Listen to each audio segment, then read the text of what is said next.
Hello friends, welcome back to our YouTube channel GK with me. तो आज की इस वीडियो में हम हमारा ईवीएस का जो नेक्स्ट टॉपिक है उसे पढ़ना स्टार्ट करेंगे। इसके बाद ना आपके 4-5 क्लासेस और रहेंगी ईवीएस की, एंड देन आपकी ईवीएस कंप्लीट हो जाएगी। क्योंकि मैंने ईवीएस में आपको दो दो टॉपिक करके ईवीएस कंप्लीट करा रही हूँ, तो वो आपके लिए यूजफुल भी रहेगी, आपका टाइम भी कंज्यूम होगा। इसके साथ साथ मैं आपको ईवीएस की जो पेडागोजी है उसकी एक मैराथन करा दूंगी। उसमें सॉरी सॉरी सॉरी उसमें आपकी पूरी जो पेडागोजी है वो कंप्लीट हो जाएगी। देन आपका सिलेबस जो है वो 20 तारीख से पहले पहले खत्म हो जाएगा, अगर मुझे टाइम मिलता है। क्योंकि मेरी थोड़ी सी मतलब तबीयत खराब है, तो इस वजह से मुझे टाइम नहीं मिल पा रहा मैराथन क्लास बनाने का। अदरवाइज मैं पूरी कोशिश करूंगी कि आपकी जो क्लास है वो आपको जल्दी से पेडागोजी की अवेलेबल हो जाए। ये सारा कंप्लीट होने के बाद मैं आपको प्रैक्टिस करा दूंगी। ठीक है, तो लास्ट तक चैनल के साथ बने रहिएगा। अगर आपको हमारे नोट्स चाहिए तो ऊपर दिए गए नंबर पर आप मुझे कांटेक्ट कर सकते हैं। आपको सिर्फ व्हाट्सएप पर मैसेज करना है एंड देन आपको ये नोट्स प्रोवाइड होंगे। ये पेड रहने वाले हैं, 51 रुपीज में है। तो अगर किसी को चाहिए तो मुझे मैसेज कर सकता है। तो आज की क्लास में हम ट्रैवल के बारे में और इसके साथ साथ वोटर के बारे में पढ़ने वाले हैं। ये आपके इक्वली सीटेट के लिए भी जरूरी है। मान लो अगर आप अपकमिंग सीटेट देना चाहते हैं तो सीटेट के लिए इंपॉर्टेंट है। इसके साथ साथ एसटेट में जो आपका नया सिलेबस आया है उसके लिए इंपॉर्टेंट है ही है, क्योंकि इन्होंने सिलेबस एज सीटेट जैसा मेंशन किया है, तो हमारा इसको पढ़ना जरूरी है। अब ये तो है नहीं कि मैं आपका एग्जाम बना कर आई हूं, मैंने एग्जाम पेपर सेट किया है, तो ऐसा तो मुझे नहीं पता कि क्या आएगा। पर हम ऐसा अंदाजा लगा सकते हैं, अगर सिलेबस सीटेट वाला सिलेबस इन्होंने उठाया है तो वहां से क्वेश्चन आने के चांसेस आपके ज्यादा है। तो अब हम पढ़ लेते हैं यहाँ पर टिकट्स के बारे में। सबसे पहले जो मैंने टिकट्स लिखा है, टिकटों से हम अपनी यात्रा की दूरी का मतलब यहाँ पर ट्रैवल जो है, ट्रैवल में हमें पता लगाना है। जैसे ये स्टेट दे देगा, बोलेगा ये स्टेट के बीच में उस स्टेट के बीच में कितनी दूरी हो सकती है, कौन सा गांव कहाँ पर है, कौन सी स्टेट कौन सी दिशा में है। तो ये ट्रैवल से रिलेटेड क्वेश्चन है। तो टिकटों से हमें अपनी यात्रा की दूरी का पता चलता है। जैसे जो ट्रेन की टिकट्स होती हैं, जब आप कहीं जाते हैं आपको टिकट मिलती है, तो टिकट में किसके बारे में पता लगेगा कि आप कितना डिस्टेंस ट्रेवल करने वाले हैं। परंतु रेल के टिकट में हमें कई सारी जानकारियां मिलती हैं। ये जानकारियां बहुत सारी हैं। जैसे आप नॉर्मल टिकट लेते हैं, बस में जाते हैं, तो वहां पर आपको क्या लिखा मिलेगा, जैसे ट्रैवल के बारे में पता लगेगा कि आपको आपकी वहां पर फेयर भी लिखा होता है, इतने रुपए की टिकट है आपकी। लेकिन यहाँ पर जो रेल की टिकट होती है उसमें कुछ अन्य जानकारियां भी आपको मिलती हैं।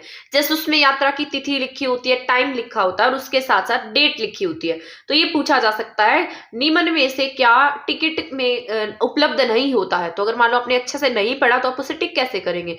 तो उसमें यात्रा की तिथि यानी कि डेट होगा, और डेट के साथ साथ क्या होता है, उसमें टाइम होता है। तो सबसे पहला पॉइंट तो यही है, ट्रेन में अगर हम जाते हैं तो ट्रेन की जो टिकट होती है उस पर क्या होता है, सबसे पहले डेट होती है और उसके साथ साथ समय होता है।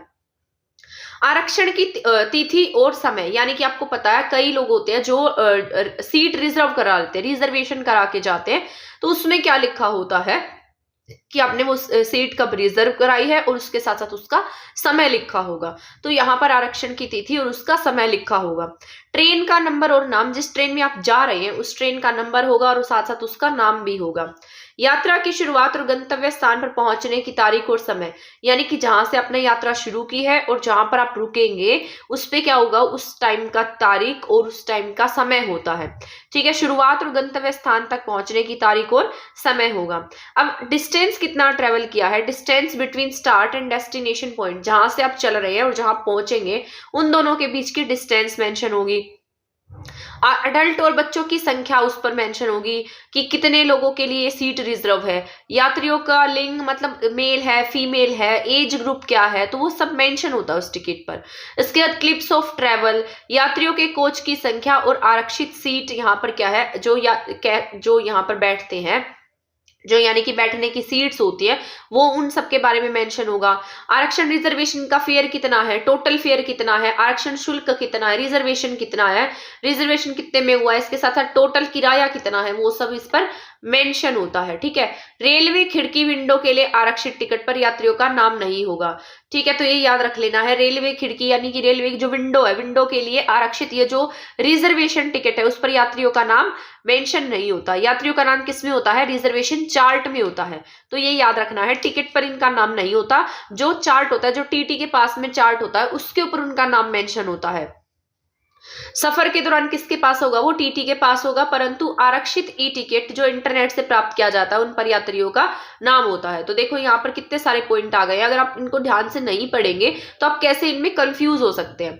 तो यहाँ पर सबसे पहले मेंशन किया गया है उसके ऊपर क्या क्या होगा, यात्रा की तिथि होगी और उसके साथ साथ उसका समय होगा, यानी कि डेट होगा और डेट के साथ साथ टाइम होगा। रिजर्वेशन का टाइम होगा, रिजर्वेशन की डेट होगी, ट्रेन कौन सी ट्रेन में आप बैठ रहे हैं, ट्रेन का नंबर होगा और ट्रेन का नाम होगा, कहाँ पर आपकी ट्रेन जा रही है उसके जाने का समय और वहां तक पहुंचने का समय और तिथि दोनों मेंशन होंगी, डिस्टेंस कितनी आप ट्रेवल कर रहे हैं वो सब मेंशन होगा, मेल है फीमेल है, अडल्ट कितने हैं, बच्चे कितने हैं, सब काउंट होंगे उसमें, क्लिप्स ऑफ ट्रेवल, इसके बाद आरक्षण शुल्क और टोटल फेयर होगा उस पर मेंशन। तो ये पॉइंट आपको याद रखने हैं।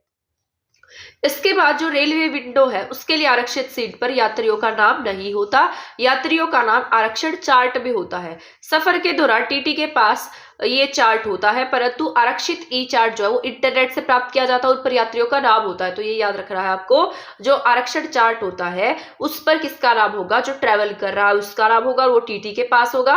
पर जो आरक्षित ई चार्ट है, ई टिकट है, वो कहाँ से प्राप्त किया जाएगा, इंटरनेट से प्राप्त किया जाएगा, उन पर यात्रियों का नाम मेंशन होगा। इसके बाद हम पढ़ते हैं अबू धाबी। अबू धाबी जो है ये कैसा एरिया है, ये डेजर्ट एरिया है, ये पूछा जाता है। तो अबू धाबी क्या है, डेजर्ट एरिया है, सैंड एरिया है, यहाँ पर पानी की क्या पाई जाती है, कमी पाई जाती है, यहाँ पानी की क्या होती है, शॉर्टेज होती है।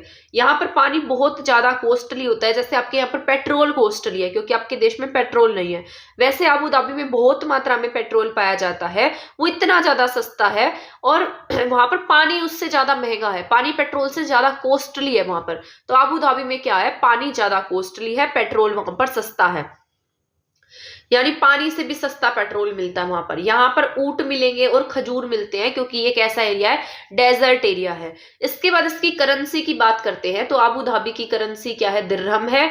और यहाँ की जो भाषा, ये लोग कौन सी भाषा का यूज करते हैं, अरबी भाषा का यूज करते हैं। ठीक है, यहाँ तक के पॉइंट आ गए समझ में। इसके बाद हम लद्दाख के पॉइंट पर चलते हैं। लद्दाख जो है ये कोल्ड डेजर्ट है, मैंने आपको शायद कल परसों की क्लास में बताया था कैसा डेजर्ट है, कोल्ड डेजर्ट है। इसके बाद लेह सूखा समतल और कोल्ड डेजर्ट है। तो लेह कैसा है, सूखा प्लेस है, ड्राई प्लेस है, प्लेन है और साथ साथ कोल्ड एरिया है। यहाँ पर बारिश बहुत कम होती है, 50 सेंटीमीटर से भी कम बारिश होती है, इस वजह से यहाँ पर ड्राइनेस पाई जाती है। भारत की सबसे कम वर्षा कहाँ पर होती है, लेह में होती है। लेह, ये आपको याद रखना है, भारत की सबसे कम बारिश कहाँ पर होगी, लेह में होगी। सर्वाधिक बारिश की बात की जाए तो सर्वाधिक यानी कि सबसे ज्यादा बारिश मोन्सीराम में होती है। इसके बाद चांगथांग जो है लद्दाख का एक भाग है जहां बहुत कम लोग रहते हैं। यह स्थान 5000 मीटर की ऊंचाई पर है। यह मैदानी, सुनसान, पथरीला और बहुत से तालाब है। ये इंपॉर्टेंट है आपका, ये पूछा जा सकता है, ऐसे डेफिनेशन बना कर देगा ऊपर आपको घुमाने के लिए। बताइए ऐसा कौन सा स्थान है जहां पर 5000 मीटर की ऊंचाई पर जहां पर लोग रहते हैं, सुनसान रास्ता है, पथरीला है, तालाब है, ऐसा स्थान कौन सा है। तो अगर आपने अच्छे से नहीं पढ़ा हुआ तो आप इसमें कंफ्यूज हो जाएंगे। तो चांगथांग लद्दाख का एक भाग है जहां पर 5000 मीटर की ऊंचाई पर लोग रहते हैं, सुनसान रास्ता है, पथरीला है, मैदानी है और यहाँ पर तालाब है। तो चांगथांग कहाँ का एरिया है, लद्दाख का एरिया है, ये याद रख लेना है। इसके बाद नेक्स्ट पॉइंट पर चलते हैं, चांगपा। चांगपा क्या है, चांगपा ना यहाँ की घुमंतु जनजाति है जो क्या करती है, एक जगह से दूसरी जगह घूमती रहती है। जो पश्मीना बकरियां है, पश्मीना बकरियां कहाँ पाई जाती है, हिली एरिया में पाई जाती है, लद्दाख के रीजन में पाई जाएंगी पश्मीना। ठीक है, इसकी इन्हीं के जो ऊन होता है उससे पश्मीना शॉल बनाए जाते हैं और वो बहुत बारीक होता है। पश्मीना बकरियों को जो अपने टेंट मतलब जो पालते हैं उनको पश्मीना बकरियों को पालते हैं, ये ऐसा लिखा है मैंने यहाँ पर। जो चांगपा जनजाति के लोग होते हैं वो क्या करते हैं, पश्मीना बकरियों को पालते हैं। इसके बाद ये अपने टेंट को जो टेंट बनाकर रहते हैं, जो परमानेंट नहीं होता, जिसको ये चेंज करते रहते हैं, उनको क्या कहते हैं, ये रेबो कहते हैं। अपनी भाषा में टेंट को क्या नाम देते हैं, रेबो नाम देते हैं। ठीक है, चांगपा क्या है, घुमंतु जनजाति है, पश्मीना बकरियों को पालते हैं, ये अपने टेंट को क्या कहते हैं, रेबो कहते हैं। जितनी ऊंचाई पर जरूरी होता है, मतलब ऐसा कहा गया है, ये जितनी ऊंचाई पर बकरी होती है उनकी जो स्किन होती है ना, उनके जो बाल होते हैं वो उतने ज्यादा सॉफ्ट होते हैं, और उसकी जो भी अगर ये शॉल बनाएंगे कुछ भी बनाते हैं बहुत सुंदर बनता है, और वो बहुत ज्यादा गर्म भी होती है। तो आपको याद रखना है, ये बकरियों को जितनी ऊंचाई पर लेकर जाएंगे उनके बाल बहुत ज्यादा सॉफ्ट होते हैं, और वो उतनी ही अच्छी पश्मीना शॉल उससे बनती है। चांगपा अपने अपना सामान घोड़ों और याक पर लेकर घूमते हैं, ये याद रखना है, मैंने आपको कहा ना परमानेंट नहीं रहते हैं, टेंट बनाकर रहते हैं, तो घूमते रहते हैं। तो जब अपना सामान वगैरह इनको लेकर जाना होता है तो किस पर लेकर जाते हैं, घोड़ों पर या फिर याक पर लाद कर ले जाते हैं सामान को उनके ऊपर। ठीक है, तो इसके बाद नेक्स्ट पॉइंट है, चांगपा जो है याक के बालों से पट्टियां बनाकर सील कर जोड़ लेते हैं, ये मजबूत और गर्म होते हैं। तो चांगपा याक जो है वो क्या करते हैं, बालों से क्या करेंगे, पट्टियों को बनाकर क्या करते हैं, सील लेते हैं, फिर उन जोड़ देते हैं, और उनकी मजबूत वो जो याक के बाल होते हैं वो क्या होते हैं, बहुत गर्म होते हैं। ठीक है, तो ये याद रख लेना आपको, एक पश्मीना शॉल में 6 स्वेटर के बराबर गर्मी होती है, इंपॉर्टेंट है ये आपका। तो ये याद रखना है, पश्मीना शॉल में क्या होती है, 6 स्वेटर्स के बराबर गर्मी होती है। 250 घंटे में क्या करते हैं वो, एक शॉल बनती है। उनकी जो एक शॉल है वो कितने घंटे में बनेगी, 250 घंटों में बनती है। कितना ज्यादा टाइम लगता है। पश्मीना के 6 बाल हमारे एक बाल के बराबर है। देखो हमारे हेयर जो है वो कितने हल्के होते हैं, कितने पतले होते हैं। इनके जो पश्मीना जो बनाते हैं वो कितने पतले धागे से बनाई जाती है, हमारे हेयर के 6 हेयर के बराबर होते हैं वो। ठीक है, तो ये याद रखना है। थोड़ा एडजस्ट कर लेना अगर मेरी साउंड में थोड़ी प्रॉब्लम है तो यहाँ पर मैंने यहाँ पर भारत का मैप बनाया है। ये यहाँ पर बस एक आपको ओवरव्यू लेना है, इसका रट्टा नहीं लगाना। अगर आपका ज्यादा मन करता है तो आप इसको गूगल से भी सर्च करके पढ़ सकते हैं। वैसे आपसे लोकेशन ही पूछी जाएगी, ये डिस्टेंस कितनी है, इनके बीच में 180 डिस्टेंस है, ऐसा नहीं पूछा जाने वाला। आपसे बस लोकेशन पूछी जाएगी, कौन सी डिस्ट्रिक्ट, कौन सी स्टेट कहाँ है, कौन सी कंट्री कहाँ है, कौन सी कंट्री के साथ इनकी सीमा टच होती है, ये सब पूछा जा सकता है। ठीक है, इसको अच्छे से पढ़ लेना। तो अब यहाँ पर जैसे देख सकते हैं मैंने ये मैप बना रखा है। तो इस मैप में ना सबसे पहले यहाँ लद्दाख है, फिर यहाँ पर ये जम्मू कश्मीर है, तो ये यूनियन टेरिटरी है आपके यहाँ पर आपको पता होना चाहिए टोटल यूनियन टेरिटरी कितनी है, 8 यूनियन टेरिटरी है। आप चाहे किसी और की कैपिटल याद ना करें, लेकिन यूनियन टेरिटरी की कैपिटल जरूर याद करके जाइएगा, क्योंकि इनमें से क्वेश्चन आते हैं। ठीक है, और यहाँ पर ये देखो, यहाँ पर ये अफगानिस्तान और पाकिस्तान के साथ सीमा साझा कर रहा है। तो ऊपर का जो एरिया है ये वाला, ये किसके साथ सीमा बनाता है, अफगानिस्तान के साथ में और पाकिस्तान के साथ में। ये पूरा का पूरा एरिया चाइना के साथ में आपके सीमा साझा करता है। ठीक है, तो ये याद रख लेना है। यहाँ ये नेपाल है, फिर ऊपर की तरफ एक चुटकू सा भूटान है। इधर आपके ये ईस्टर्न स्टेट है, तो ये आपके पूर्वोत्तर राज्य हैं, पूर्वी राज्य हैं। इस तरफ में म्यांमार लगता है, यहाँ पर बांग्लादेश है। ठीक है, ये सारा बीच वाला रीजन जो है, जहां पर हरियाणा पंजाब का एरिया आता है, यूपी का एरिया आता है, ये नॉर्थर्न रीजन है। ये केरला, तमिलनाडु, ठीक है, इसके साथ साथ गोवा, ये सब किस में आते हैं, वेस्टर्न स्टेट्स में आते हैं। ये नीचे यहाँ साउदर्न स्टेट है। ठीक है, वेस्टर्न स्टेट में आपके महाराष्ट्र आएगा, तमिलनाडु आएगा, महाराष्ट्र है, ठीक है, गोवा है, कर्नाटक है, ये सब वेस्टर्न में है। और ये नीचे का एरिया जो है केरला, तमिलनाडु का, आंध्र प्रदेश का, ये साउदर्न रीजन में है। ठीक है, इनको याद रख लेना। इस तरफ आपके अरब सागर है, और यहाँ पर आपके बे ऑफ बंगाल है। ये 28 स्टेट्स और 8 यूटीज है हमारे इंडिया में। इस तरफ बे ऑफ बंगाल है। ठीक है, तो ये याद रखना है। नीचे की तरफ क्या है, हिंद महासागर है।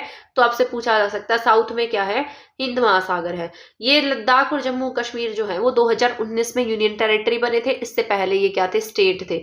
और जम्मू कश्मीर को तो आपको पता है स्पेशल स्टेट का दर्जा प्राप्त था। तो यहाँ तक के पॉइंट आपको याद रखने हैं। इसके बाद हम नेक्स्ट पॉइंट पर चलते हैं। आपको अगर मैप को अच्छे से समझना है ना, तो आप गूगल से देखिएगा, बहुत ज्यादा यूजफुल रहेगा, आप उसको देख सकते हैं। ठीक है, आपके लिए इंपॉर्टेंट रहने वाला है। इसके बाद यहाँ पर फिर से मैंने मैप बनाया है, आप देख सकते हैं। यहाँ पर ये मैप जो है, ये ऊपर का जो एरिया है, आपसे पूछा जाए ऊपर कौन सी माउंटेन रेंजेस है, तो आप क्या टिक करेंगे, हिमालय रेंज है। ठीक है, तो ये आपका ऐसे हो जाता है। एक बार मैप बना लेते हैं, north, east, west, north, south. तो नॉर्थ दिशा में पूछेगा तो क्या है, हिमालय है। अगर ये वेस्टर्न में पूछता है तो वेस्टर्न में आपके अरावली पर्वत है, अरावली पर्वत श्रृंखला है। ठीक है, अगर सेंटर में पूछता है तो यहाँ पर पहले ऊपर विंध्याचल पर्वत है और नीचे सतपुड़ा पर्वत है। ये दोनों कहाँ पर लगते हैं, मध्य प्रदेश में है। इसके बाद यहाँ पर ये नीचे की तरफ जो है, ये वेस्टर्न, पूर्वी घाट है, ईस्टर्न घाट है, और ये क्या है, वेस्टर्न घाट है। ठीक है, पश्चिमी घाट में क्या आता है, केरल और कर्नाटक जो है पश्चिमी घाट का हिस्सा है। सॉरी, यहाँ पर आएंगे ये नीचे की तरफ। ठीक है, तो याद रख लेना, वेस्टर्न घाट में पड़ती है आपके केरल और साथ साथ इसके साथ साथ कर्नाटक। साउदर्न में तो ये साउदर्न रीजन जो है तो ये आपका साउथ वाली डिस्ट्रिक्ट है, स्टेट है, तो इनको आप साउदर्न में भी काउंट कर सकते हैं, लेकिन वेस्टर्न घाट का हिस्सा है ये। ठीक है, तो ये वेस्टर्न घाट इधर वाला जो है, जो इस साइड में लगता है, ये क्या है, वेस्टर्न घाट है। ठीक है, 1 सेकेंड, 1 मिनट रुक जाओ, ये पता नहीं क्या हो चुका है। ठीक है ठीक है, अब ठीक हो गया। अब यहाँ पर ऐसे ही क्वेश्चन पूछे जाएंगे कि अगर आप एक स्टेट को पार कर रहे हो, अगर आप मान लो इस स्टेट को पार करके दूसरी स्टेट में जा रहे हो, तो आप कौन से पर्वत को पार करके जाएंगे, ऐसे ऐसे क्वेश्चन आपसे पूछे जाने वाले हैं। ठीक है, तो इसके बाद यहाँ पर ये आपको ओनली लोकेशन याद रखनी है कि कहाँ पर क्या है। जैसे मैंने आपको पहले बताया था, यहाँ पर लद्दाख और जम्मू कश्मीर है। इसके बाद यहाँ से एक रिवर निकलती है जिसका नाम है सिंधु नदी। सिंधु नदी बाद में पाकिस्तान में मिल चली जाती है और पाकिस्तान में ये अरब सागर में इधर नीचे की तरफ जाकर अरब सागर में गिर जाती है।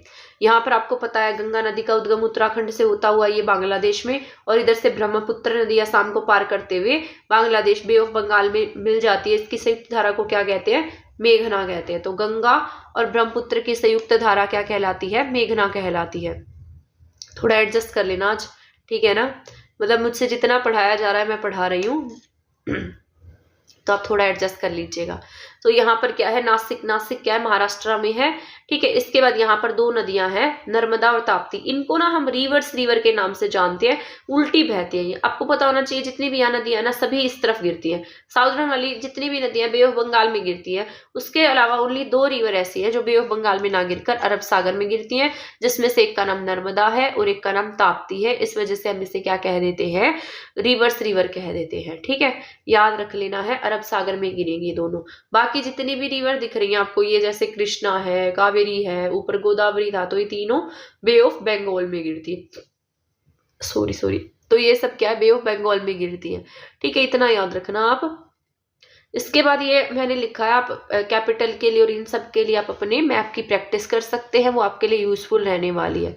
राज्य तट की बात कर लेते हैं, तो BOB यानी कि बे ऑफ बंगाल और अरब सागर, यहाँ पर मैंने लिखा है जो बे ऑफ बंगाल के साथ में लगे हुए हैं और इधर जो अरब सागर के साथ में है, उन दोनों को पढ़ना जरूरी है। आपको पता है बे ऑफ बंगाल इधर की तरफ क्या है, जैसे बंगाल की खाड़ी की तरफ वेस्ट बंगाल है, ओडिशा है, आंध्र प्रदेश है और तमिलनाडु है। और जो इधर की तरफ है, यहाँ पर आप देखेंगे गुजरात है, महाराष्ट्र है, गोवा है, कर्नाटक है और केरल है। ये 5 किस्में हैं, अरब सागर की तरफ है। और इधर की तरफ आपको पता है ऊपर वेस्ट बंगाल, फिर ओडिशा, फिर आंध्र प्रदेश, फिर तमिलनाडु। तो ये बे ऑफ बंगाल की तरफ है और इधर वाले क्या है, ये आपके अरब सागर है। मतलब ये आपके बे ऑफ अरब सागर में, इधर आपके बे ऑफ बंगाल में। ठीक है, समझ में आ गया होगा आपको। वेस्ट बंगाल, ओडिशा, आंध्र प्रदेश, तमिलनाडु इस तरफ बे ऑफ बंगाल की तरफ, और गुजरात, महाराष्ट्र, गोवा, कर्नाटक, केरल ये सब अरब सागर की ओर है। इसके बाद क्वेश्चन लिखा है, भारत में बिहार के सापेक्ष जम्मू कश्मीर और गोवा की स्थिति क्या है। ऐसे क्वेश्चन पूछेगा आपसे, देख सकते हैं आप। पूर्व पश्चिम है, पश्चिम पूर्व है, उत्तर पश्चिम दक्षिण पश्चिम है, दक्षिण पश्चिम या उत्तर पूर्व है। तो ये आपको ऐसे मैप बनाना है और उसके बाद में लोकेशन बनानी है, ईस्ट वेस्ट नॉर्थ साउथ, और आपको पता होना चाहिए कौन सी आपकी स्टेट कहाँ पर है। ठीक है, तभी आप इसको सोल्व कर पाएंगे। तो अभी इन्होंने पूछा है बिहार के सापेक्ष जम्मू कश्मीर, तो यहाँ पर इसको हमने ऐसे बनाया है, एंड देन ये आपका जम्मू कश्मीर है और यहाँ पर बिहार है। तो ये क्या आ गए आपके, यहाँ पर उत्तर पश्चिम और दक्षिण पश्चिम आएगा। तो ये पूर्व पश्चिम उत्तर दक्षिण, ठीक है ना। तो ये आपको आप देख सकते हैं यहाँ उत्तर पश्चिम और दक्षिण पश्चिम है ये दोनों, तो याद रख लेना। इसके बाद यहाँ पर ऐसे क्वेश्चन ही पूछे जाएंगे आपसे एग्जाम में। इसके बाद हम वाटर का टॉपिक पढ़ लेते हैं, ये इंपॉर्टेंट है और एग्जाम में पूछा जाता है, तो आपको अच्छे से करना है। तो वाटर क्या है, यहाँ पर H2O है। अर्थ पर जो है वो 71% वाटर पाया जाता है, जिसको हम क्या कहते हैं, हाइड्रोस्फीयर के नाम से जानते हैं। तो अर्थ पर कितना वाटर है, टोटल वाटर की बात की जाए तो 71% क्या है, वाटर एरिया है, जिसे हम हाइड्रोस्फीयर कहते हैं। लैंड एरिया 29% है, जिसे हम लिथोस्फीयर के नाम से जानते हैं। ठीक है, वाटर का फॉर्मूला H2 होता है। अगर भारी वाटर की बात करें तो D2O क्या है, वाटर का फॉर्मूला है। इसके बाद यहाँ पर क्वेश्चन आता है कि हमें पानी जो है वो कहाँ कहाँ से प्राप्त होता है। तो 97% ऑफ वाटर जो हमें झीलों से, तालाबों से, कुओं से, नलकूपों से, नहरों से, सागर से, टांका, गर्म पानी के स्रोत, बावड़ी, इन सब से प्राप्त होता है। टांका क्या होते हैं, ये पानी को स्टोर करने के लिए यूज किए जाते हैं। गर्म स्रोत होते हैं जहाँ से गर्म पानी मिलता है हमें, जो ज्वालामुखी के आसपास का रीजन होता है। जैसे हिमाचल प्रदेश का मणिकर्णिका प्लेस है जहाँ पर गर्म पानी के स्रोत है, क्योंकि वहां पर कहीं ना कहीं ज्वालामुखी जो है उनके आसपास है, जिस वजह से वहां का पानी जो है वो कैसा रहता है, गर्म रहता है। इसके बाद यहाँ पर कुछ कहानियां लिखी है, कुछ स्टोरी लिखी है जो एग्जाम में पूछी गई है। 650 साल पुरानी घड़सी सर, सर का मतलब होता है पानी या फिर तालाब, यानी कि तालाब, सर का मतलब क्या होगा, तालाब होगा। तो 650 साल पुराने घड़सी सर की कहानी है ये, यानी 650 साल पुराने तालाब की कहानी है। इसे जैसलमेर के राजा घड़सी ने लोगों के साथ मिलकर बनवाया था। इसमें बारिश का पानी क्या होता था, इकट्ठा होता था। इस तरह बनाया गया था कि जब पानी से भर जाता तो अपने आप पानी जो था वो नीचे के तालाब में चला जाता था। ऐसे ऐसे वहां पर 9 तालाब थे, ठीक है, और एक दूसरे से जुड़े हुए थे। तो घड़सी सर की कहानी यही है कि ये यहाँ पर क्या है, सर यानी तालाब है, और ये कहाँ की बात हो रही है, जैसलमेर की बात हो रही है, ठीक है, जैसलमेर। यहाँ पर इसके राजा ने मतलब राजा था घड़सी, उसने लोगों को इकट्ठा करके लोगों के साथ में इसको बनवाया था। और ये बहुत अच्छे तरीके से बना हुआ था। जब ऊपर का पानी भर जाता था तो नीचे पानी अपने आप चला जाता था, और ऐसा नीचे ऐसे ऐसे 9 तालाब थे, तो ये पानी जो था वो सारा नीचे चला जाता था। इसके बाद है अलबरूनी की नजर से, मतलब अलबरूनी ने क्या कहा है। अलबरूनी एक यात्री था जो उज्बेकिस्तान से भारत में आया था। इसने बहुत अपनी पुस्तक लिखी, और अपनी पुस्तकों में इसने भारत के बारे में बहुत सारी बातें लिखी, जिसमें से इसने तालाबों के बारे में भी अपनी कुछ राय दी। मतलब इसका कहना था कि हम जो लोग थे ना, हम इंडिया वाले जो थे, वो बहुत सुंदर तरीके से तालाब बनाया करते थे, हमें तालाब बनाने की बहुत ज्यादा जानकारी थी। ये ऐसा कहता था कि अगर हमारे देश के लोग ऐसे तालाबों को देख लेंगे तो मतलब वो देखते ही रह जाएंगे, इतनी सुंदर तरीके से ये तालाब बनाते हैं। तालाब बनाने में यहाँ के लोग क्या हैं, बहुत माहिर हैं। तो इसने अपनी बुक में तालाबों के बारे में लिखा। यहाँ के लोग तालाब बनाने में क्या माहिर थे। यहाँ के तालाब बड़े भारी पत्थर, लोहे के कुंड, सरियों के बने हुए होते थे। हमारे देश के लोग अगर इसे देखेंगे तो क्या रह जाएंगे, हैरान रह जाएंगे। इसने कहा कि जैसे ये तालाब है, तालाब के चारों ओर क्या थे, चबूतरे थे, और चबूतरों के नीचे क्या थी, सीढ़ियां थी। तो चारों तरफ क्या देखने को मिलती थी, सीढ़ियां देखने को मिलती थी, और इस पे जाने के अलग अलग रास्ते थे। तो ये बहुत सुंदर तरीके से हमने अपने तालाब बनाए थे, जिसका जिक्र किसने किया, अलबरूनी ने किया है। और ये सारी बातें हमें कहाँ से पता लगती है, अलबरूनी की किताबों से पता लगती है। इसने एक किताब लिखी थी जिसका नाम था किताब ए उल, ठीक है, किताब उल हिंद। इसकी बुक का नाम क्या था, किताब उल हिंद। यही फेमस है इसकी ये किताब, किताब उल हिंद। हिंद देखिए आप, हिंद मतलब अपने इंडिया से ही लगा लीजिए, तो हिंद मतलब इंडिया के बारे में लिखा इसने। आगे बढ़ती है बूंद की कीमत। राजस्थान के जैसलमेर के अलावा बहुत से इलाके ऐसे हैं जहाँ साल में बहुत ही कम बारिश होती थी। मतलब ये इंपॉर्टेंट है आपका, बूंद बूंद की कीमत का पॉइंट क्या है। राजस्थान का जैसलमेर जो एरिया है वो पहले वाला भी जैसलमेर से रिलेटेड है, और यहाँ वाला भी जैसलमेर से रिलेटेड है। तो इसमें लिखा गया है राजस्थान का एक एरिया जैसलमेर, इसके अलावा और भी बहुत सारे ऐसे इलाके थे जहां पर कम बारिश होती थी। यहाँ की नदियों में कई सालों तक पानी नहीं रहता था, तो लोग क्या करते, पानी को स्टोर करके रख लेते थे, जोड़ में, कुएं में, बावड़ी के रूप में, ठीक है। तो राजस्थान आपको पता है आज भी राजस्थान में कम बारिश होती है। तो पुराने जमाने के लोग काफिले बनाकर जाते थे। अक्सर लोगों का मानना था कि मतलब ना पुराने टाइम में ऐसी मान्यताएं थी, ऐसा मानते थे कि अगर प्यासे यात्रियों को पानी पिलाया जाता है तो बहुत अच्छा होता है। इसलिए क्या बनवा देते थे, आसपास के रीजन में बावड़ियां बनवा देते थे ताकि किसी की प्यास बुझाई जा सके। आज भी देखेंगे आप पानी किसी को भी, ऐसे भी कोई अजनबी भी हो तब भी उससे पूछ लेते हैं पानी के बारे में। तो पुराने टाइम में भी हम किसी को मतलब अगर पूछते थे पानी के बारे में तो अच्छा माना जाता था। तो इसलिए लोग क्या करते थे, बावड़िया बनवा देते थे। 1986 में जोधपुर के आसपास के इलाकों में जब सूखा पड़ गया था तब भूली बिसरी बावड़ी को एक बार फिर से याद आया। मतलब यहाँ पर ये इंपॉर्टेंट है आपका, ऐसा कहा जाता है 1986 के आसपास की बात है। यहाँ पर राजस्थान के जोधपुर में क्या हुआ, सूखा पड़ गया, और सूखा पड़ने से जो बावड़ियां जो लोग भूल चुके थे उनकी इनको फिर से याद आ गई। और जैसे मोहल्ले के लोगों ने मिलजुल कर बावड़ी में, मतलब बावड़ी इतनी गंदी कर रखी थी इन्होंने, उसमें इतना कूड़ा करकट था कि जब वहां के आसपास के लोगों ने उसको मिलकर ठीक किया या कूड़ा निकलवाया तो उसमें से 200 ट्रक कूड़ा निकला था। तो आप सोच सकते हैं कि वहां पर कितना पोल्यूशन क्रिएट कर दिया होगा, और कितने टाइम से ये लोग उन बावड़ियों का यूज नहीं कर रहे होंगे। तो उसमें से 200 ट्रक से भी ज्यादा कूड़ा निकला। इसके लिए मोहल्ले वालों ने क्या दिया था, चंदा दिया था। कुछ समय बाद फिर से अच्छी बारिश हुई, लोगों ने बावड़ी को फिर से भुला दिया। तो ये याद रख लेना है। वहां पर क्या हुआ, मतलब 1986 में सूखा पड़ गया, फिर लोगों को बावड़ियों की याद आ गई। बावड़ियों की याद आई तो उन्होंने बावड़ियों को साफ कराया तो उसमें से 200 ट्रक जो है वो कूड़ा निकला था। कुछ समय के बाद में फिर से बारिश हुई और लोगों ने बावड़ियों को फिर से बुला दिया। ठीक है, यदि वस्तु का, अब यहाँ पर ये इंपॉर्टेंट है, ये थोड़े साइंस से रिलेटेड क्वेश्चन हो गए हैं। यहाँ पर डेंसिटी से रिलेटेड क्वेश्चन है। अगर यहाँ पर लिखा है अगर किसी वस्तु का घनत्व जल के घनत्व से कम है तो क्या होगी, उस पर तैरने लगेगी। मान लो वाटर है, वाटर में क्या, लकड़ी जो है, लकड़ी क्या करती है, पानी में तैरती है। ऐसा इसलिए होता है क्योंकि पानी का घनत्व क्या है, कम है, और लकड़ी का घनत्व कम है और पानी का घनत्व ज्यादा है, इसलिए लकड़ी क्या हो रही है, उस पर तैर रही है। अगर मान लो हम इसमें लोहे का कुछ डालेंगे तो उसमें पानी में डूब जाएगा, क्योंकि लोहे की डेंसिटी क्या है, इस वाटर से ज्यादा है। अब यहाँ पर नेक्स्ट पॉइंट है, यदि वह वस्तु अपने आयतन से ज्यादा पानी में स्थापित करेगी तो वो क्या करने लगेगी, तैरने लगेगी। तो यही लकड़ी के साथ में होता है। इसके बाद नेक्स्ट पॉइंट है डेड सी से रिलेटेड, इंपॉर्टेंट है ये, बहुत ज्यादा जरूरी है, आपको अच्छे से पढ़ना है।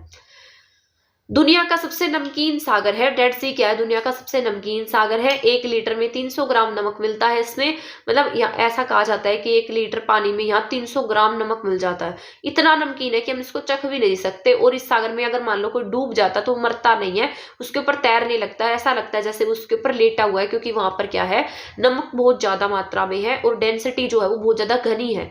ठीक है, तो ये याद रखना है। इसके बाद दांडी यात्रा से रिलेटेड पॉइंट पढ़ लेते हैं। 1930 में महात्मा गांधी ने क्या किया था, नमक बनाने पर अंग्रेजों ने क्या किया, उस पर रोक लगा दी। अंग्रेजों ने कहा कि हम कोई भी टैक्स नहीं देंगे, मतलब हम ऐसा करेंगे कि मतलब अंग्रेजों ने कहा कि टैक्स लिया जाएगा आपसे, मतलब अगर कोई भी नमक बनाता है तो उस पर टैक्स लगेगा, और वो क्या कर दिया गया, उसको प्रतिबंध किया गया था। और आप अगर नमक खरीदेंगे तो उस पर आपको टैक्स देना पड़ेगा, ये सब बातें थी। तो इसको हटवाने के लिए गांधी जी ने क्या किया, दांडी यात्रा शुरू की थी अहमदाबाद से, क्योंकि गांधी जी का ऐसा कहना था नमक तो हमारे देश में होता है और वो हमें नेचर ने दिया है, और नेचर ने दिया है तो हमें बनाने पर कैसी पाबंदी कैसी है।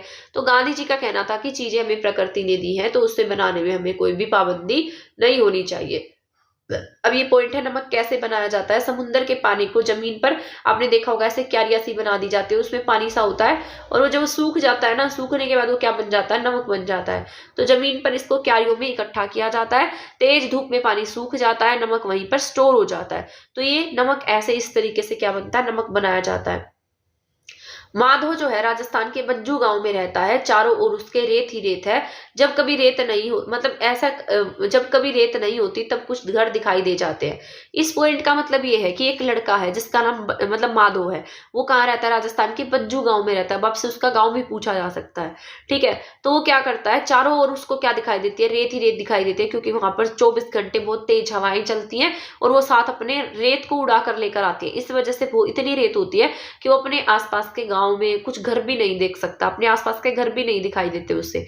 तो ये सब क्या है, ये एक बज्जू गांव के बारे में बता रहा है। ठीक है ना, तो ये बज्जू गांव कहाँ का है, राजस्थान का है। तो आपसे पूछा जा सकता है, ऐसे पूछा जाएगा बज्जू गांव कहाँ का है, तो आप क्या टिक करेंगे, राजस्थान टिक करेंगे। इसके बाद है, कुछ लोग बारिश का पानी क्या करते हैं, इकट्ठा करते हैं, उनको क्या करते हैं, स्टोर करते हैं। ये ऐसा ना आपको राजस्थान में देखने को मिलेगा। एनसीईआरटी की बुक में स्पेशली मेंशन किया गया, वो टांक दिखाई भी गया, टांक का जो है वो दिखाया गया है कि किस तरीके से पानी को स्टोर करते हैं, सब कुछ लिखा हुआ है। मतलब ये जो राजस्थान के लोग जो है, पुरानी इनकी जो एक तरीके से ओल्डेस्ट मेथड था पानी को स्टोर करके रखने का, ताकि ये क्या कर सके, समय आने में पानी का यूज कर सके, क्योंकि राजस्थान में बहुत कम बारिश होती थी। आज भी आप देखेंगे राजस्थान में बहुत बारिश नहीं होती है, गर्मी पड़ती है, गर्म हवाएं चलती है, डेजर्ट एरिया है। तो इसलिए इन्होंने क्या बना दी, टांक बना दी। और टांक क्या था, एक सबसे ओल्डेस्ट मेथड था पानी को स्टोर करके रखने का। तो ये आपकी क्लास जो है वो कंप्लीट हो गई है। इसके बाद मैं आपको नेक्स्ट क्लास में कराने वाली हूँ प्लांट्स के बारे में। इसके साथ साथ प्लांट्स के साथ साथ हम पढ़ेंगे, इसमें देख लेते हैं, प्लांट्स बहुत बड़ा टॉपिक है, अगर टाइम मिलता है तो प्लांट्स का अकेला टॉपिक, प्लांट के बाद में जैसे न्यूट्रिएंट का टॉपिक है ये पढ़ेंगे हम। ठीक है, ये इंपॉर्टेंट है आपका न्यूट्रिएंट वाला। ये देखो, ये न्यूट्रिएंट वाला प्लांट, ये तो प्लांट्स वाला ही है। प्लांट्स का ये न्यूट्रिशन का स्टार्ट हो जाता है। न्यूट्रिशन एंड प्लांट्स हम एक क्लास में कंप्लीट कर लेंगे। ठीक है, उसमें विटामिन एटसेट्रा, एंड देन ये आर्ट एंड कल्चर, और इसके बाद देखते हैं कौन सा टॉपिक हमारा रहेगा, बस ये आपकी ईवीएस कंप्लीट हो जाएगी। जितने टॉपिक दिए थे यहाँ पर आपके कंप्लीट हो जाएंगे। तो 3 क्लास और बनेगी आपकी ईवीएस की, ठीक है ना, 2 या 3 क्लास रहेंगी, उसमें आपकी ईवीएस कंप्लीट। एंड देन मैं आपको एक्स्ट्रा कराऊंगी और एक पेडागोजी की क्लास रहेगी। पेडागोजी की क्लास में सारा एक ही क्लास में करा दूंगी। ऐसे आपकी जो टेंशन है ना वो खत्म हो जाएगी। आपको बार बार जो टेंशन लगी हुई है कि पता नहीं हमारा सिलेबस कैसे कंप्लीट होगा, कैसे कंप्लीट होगा, तो आपका मोस्ट ऑफ जो सेक्शन है ईवीएस का वो मैं कंप्लीट करा दूंगी। आपको टेंशन लेने की जरूरत नहीं है। सारी पेडागोजी मैं आपको कराने वाली हूँ और वो एक क्लास में अवेलेबल हो जाएगी, उसके लिए टेंशन मत लेना। अभी थोड़ा सा मुझे बोलने में भी प्रॉब्लम है, तो जब तक मैं सही से नहीं बोल पाती, सही से नहीं पढ़ा पाती, तो मुझे खुद को ऐसा लगता है कि आपको समझ में नहीं आएगा। तो मैं आपको उसको अच्छे से रेडी करके बना दूंगी, ठीक है ना। बट उसमें टेंशन मत लेना, जल्दी देखने को मिल जाएगी क्लास आपको। इसके साथ साथ ये भी पहले हमारी ये 3 क्लासेस पूरी हो जाती है एंड देन हम पेडागोजी भी कर लेंगे। सारे टॉपिक वाइज पेडागोजी है, ठीक है, तो आप देख सकते हैं। इसके बाद हम मिलेंगे नेक्स्ट क्लास में नेक्स्ट टॉपिक के साथ। तब तक आप हमारे चैनल के साथ बने रह सकते हैं। अगर आपने हमारा चैनल सब्सक्राइब नहीं किया तो आप सब्सक्राइब कर दीजिएगा। वीडियो को शेयर नहीं किया तो आप इसे शेयर भी कर सकते हैं, ठीक है। तब तक के लिए हमारे चैनल के साथ बने रहिए। थैंक यू, धन्यवाद।